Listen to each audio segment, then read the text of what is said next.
జైశంకర్ తన counter party అయిన China వాళ్ళతో క్లియర్ గా చెప్పారు. పాకిస్తాన్ పేరు మెన్షన్ చేయకుండా క్లియర్ గా ఏం చెప్పారంటే 2020లో 2021లో చైనాకి మనకి బోర్డర్ దగ్గర కలహాలైన అక్కడ మన వాళ్ళు కొంతమంది అమరులయ్యారు. కానీ ఫైనల్ గా స్టాండ్ ఆఫ్ నడిచింది. వాళ్ళు ఫైనల్ గా వెళ్ళిపోయారు వెనక్కి. అయితే ఈ కలహాలు ఈ గొడవలకి కారణంగా థర్డ్ పార్టీ ఇంట్రెస్ట్ అనేది ఉండకూడదు. ఈ డిస్కషన్స్ కానీ ఈ గొడవలు ఏమైనా ఉంటే భారత్ కి చైనా మధ్య మనం డీల్ చేసుకోవాలి, కానీ China should not look for a third party interest అని చెప్పి. అంటే మనకు గొడవ ఉంది కాబట్టి enemy of enemy is a friend, శత్రువుకి శత్రువు మిత్రుడు అనేది ఉంది కదా. అంటే ఇప్పుడు పాకిస్తాన్ ని క్లోజ్ చేసుకుంటాం ఇలాంటిది ఉండకూడదు అని క్లియర్ గా చెప్పారు. అదే విధంగా ఎస్సీఓ ఏదైతే స్థాపించబడిందో ఇది మెయిన్ ఆబ్జెక్టివ్స్ ఏంటి, వీటిని బ్లాక్ చేయడానికి టెర్రరిజం, సెపరేటిజం అండ్ ఎక్స్ట్రీమిజం ఈ మూడు సిద్ధాంతాలకి మనం వ్యతిరేకంగా ఉండాలి, పోరాడాలి, కలిసి పోరాడాలి ప్రపంచంలో. అదే మన ఏషియాలో అండ్ మన దేశాల చుట్టూదా అనుకున్నాము.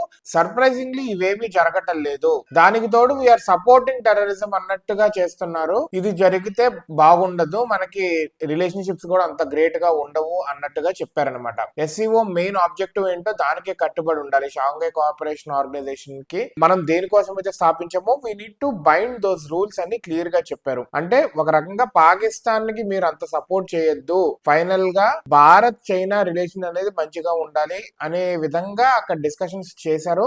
మన చైనా వాళ్ళు డ్రాగన్స్ ఎంత కంట్రీ వాళ్ళ మనకు తెలుసు. We don't know how they gonna B responding. అదే విధంగా మనకి భారత్ చైనా మధ్య ట్రేడ్ అనేది చాలా సాఫీగా జరగాలి. రీసెంట్ గా చైనా మన మీద కొన్ని మ్యాగ్నెట్స్ మీద వీటి మీద ఎక్స్ట్రా టారిఫ్స్ వేశారు. ఇట్లాంటి టారిఫ్స్ ఏం లేకుండా బాగా సాఫీగా జరగాలి, మేమేమో మీరేయొద్దు అనే విధంగా డిస్కషన్స్ అయినాయి అని చెప్పి జయశంకర్ గారు మీడియాతో చెప్తున్నారు. We need to see how the relationship between Bharat and China gonna develop. I think మన రెండు దేశాలు భారత్ చైనా గనక గట్టిగా ఉన్నాయంటే ఏషియా అనేది వరల్డ్ పవర్ కింద రాబోతుంది.